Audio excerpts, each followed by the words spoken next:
Hello everyone, and welcome back to a brand new video. And today, as you can see by the title, we are back with some more PSGL highlights.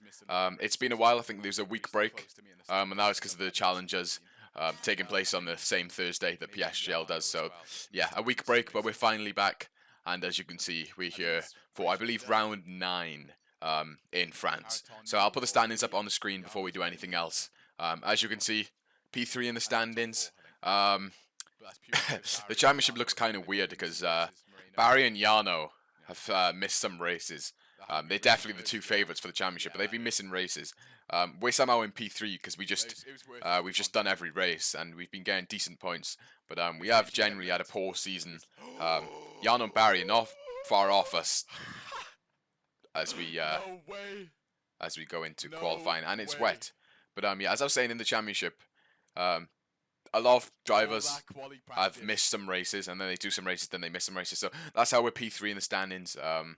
But I think Yano and Barry are back for good now. So we may drop down a little bit. But yeah, as you can see, the qualifying is full wet, which is kind of a saving grace for me because my pace was terrible pretty much all week. France has to be one of my worst tracks in the game. I didn't realize how bad it was until I started practicing on it, and my pace was just ridiculous. I had no pace. I had no confidence, especially through turn 1 and 2. Very easy to invalidate. But yeah. Anyway, getting straight into it then. We kept our setup for the dry because it was a fully dry race. So yeah, you don't want to compromise your race just to get a high position in quality. So yeah, going for a dry setup. I assume most other drivers, or definitely the drivers, are going to be doing the same thing. But yeah, get on to our first lap. I didn't realise just how bad the visibility was for the curbs at France. Coming into the final sector, as I say there, I actually couldn't see a single curb. So yeah, we changed the brightness or the gamma of our screen, and that's why our next lap will look really bright. I had to do it because I literally couldn't see anything. But we're P4 at the moment. This is my first lap in the wet in forever. We didn't do any wet practice, of course. A bit too lazy for that. Probably should have. But yeah, P5 right now, but I think the track is drying up.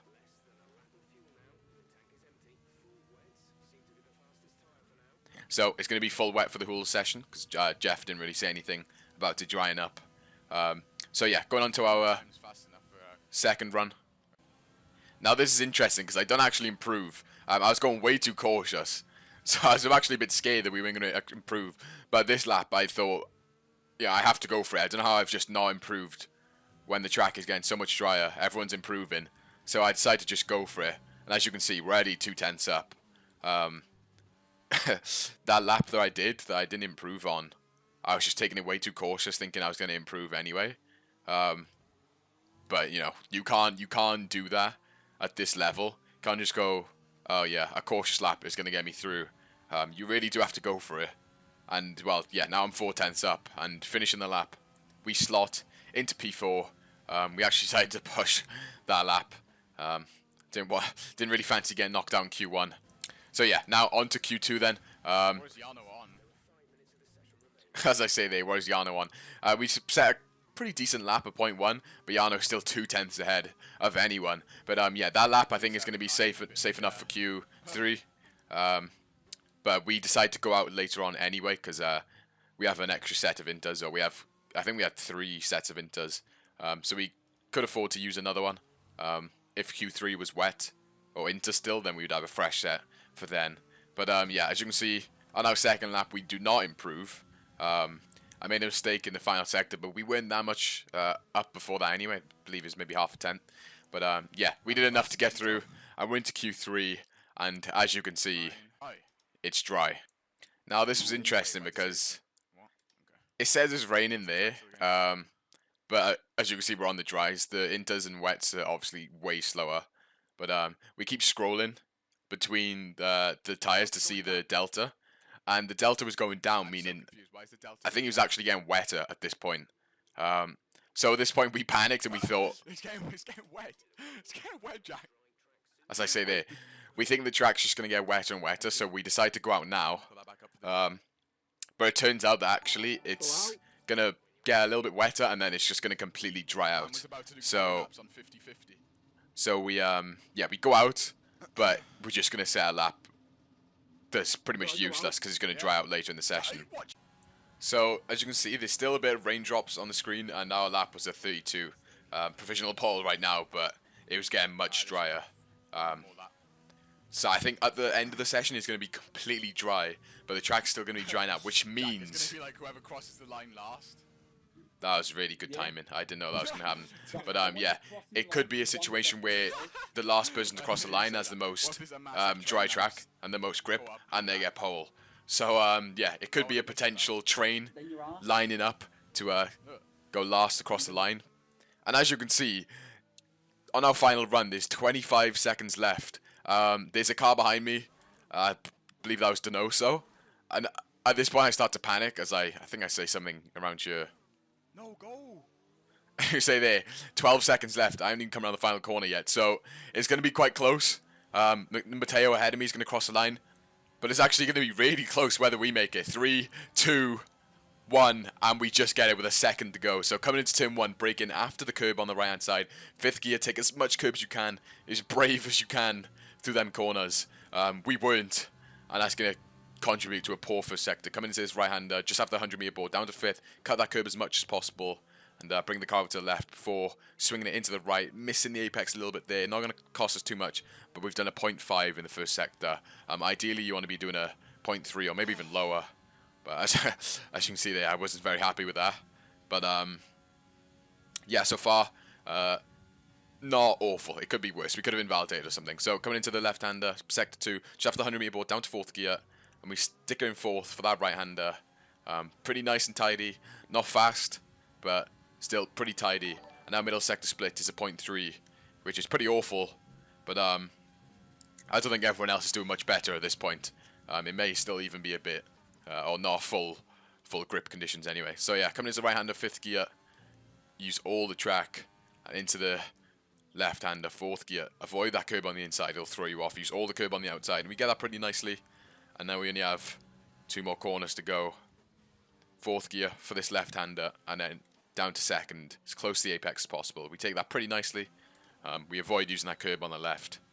Activate DRS, and up to the line. It's a 26.8, which puts us in P4 for the start of this race. Yano Otmir takes pole with a 0.6. Barry and Danny Moreno both doing 0.7s, and we do a 0.8. Yeah, fairly poor times from every driver, but that could have just been because it was one run. It was wet. I believe it was full grip, but when I crossed the line 1 second to go, I had Matteo right ahead of me. as I get the excuses out of the way. But yeah, we're in P4, not too bad. And now, getting into the race, we have 3 extremely fast esports drivers ahead of us. We're starting on the hards, Moreno on the mediums, the 5 red lights are on, and they're away. And as you can see, Moreno has actually rocketed up into P2. He might even challenge Yano into turn 1, but he sticks in behind. We get a fairly decent start. I think we're improving our starts a little bit now in recent races. But yeah, interesting Moreno going on to mediums with Yano, his teammate, on hards. So Moreno most likely going to bolt, get into the lead, and then just try and pull away as much as you can. But yeah, something that we didn't know was that obviously the Mercedes guys are teammates, but they were actually in a call together. And yeah, as you'll see, they use some really good teamwork, and it ends up paying off really well for them. Pretty much what they did was have Moreno push out front, use all his battery, or a lot of his battery, on them medium tyres, so he's going to have a real big pace advantage. Yano using some ERS of his own and having good pace on the hards to stick with him. But unfortunately, Barry and myself wasn't able to stick with them, and you can see the gap they pull. And this is just on lap 4. As you can see, they're over a second ahead.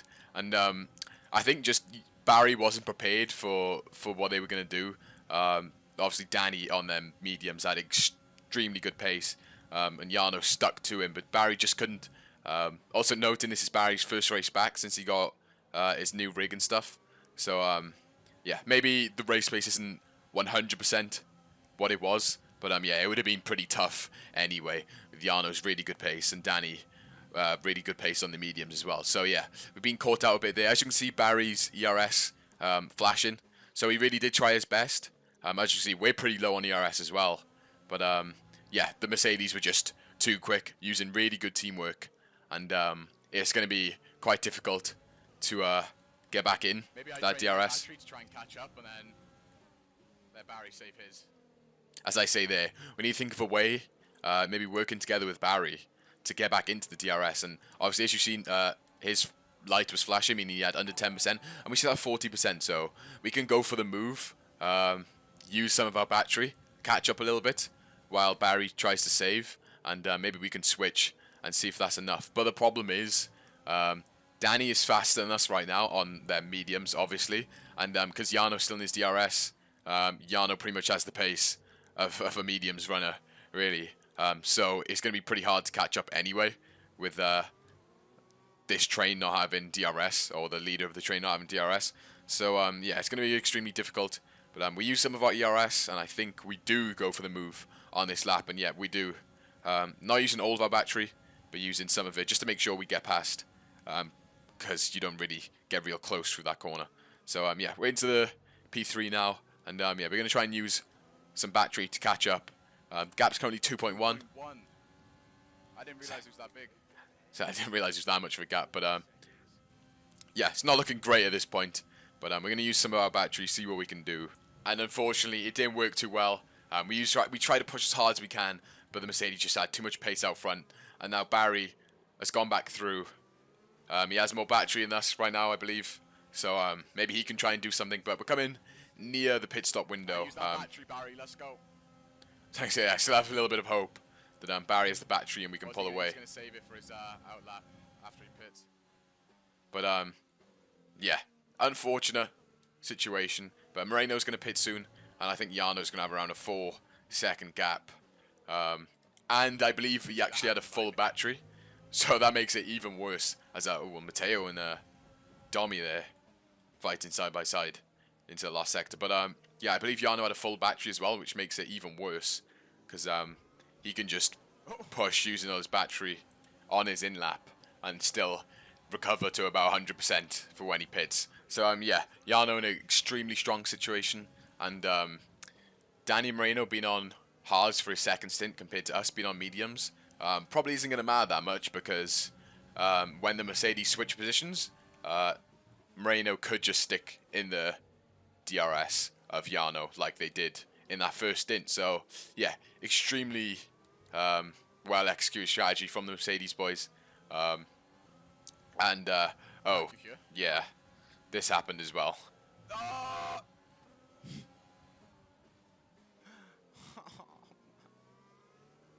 So the race was boring. We had no chance of a win or P2 really, and now we've just got a penalty. Let's just try and help.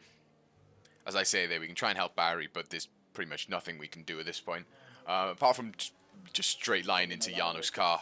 But I don't think that would go down well. So yeah, we're just gonna sit here, fight for P3 with Barry. No, I say P3. I mean P3 on track because of the penalty. But yeah, skip into our pit stops. We didn't get held, but we've been jumped by Andy. I think there was maybe someone else there. So yeah, that's unfortunate. And yeah, nothing really happens. We get past Andy. We try to go for a move on Matteo. That doesn't work out. And that's literally it. That's literally it. Nothing else happened. Let's go. Thank you. I promise you. You missed absolutely nothing in the, like, 15 laps that I skipped. I'm sorry, but that race was so dead. As my engineer says, France.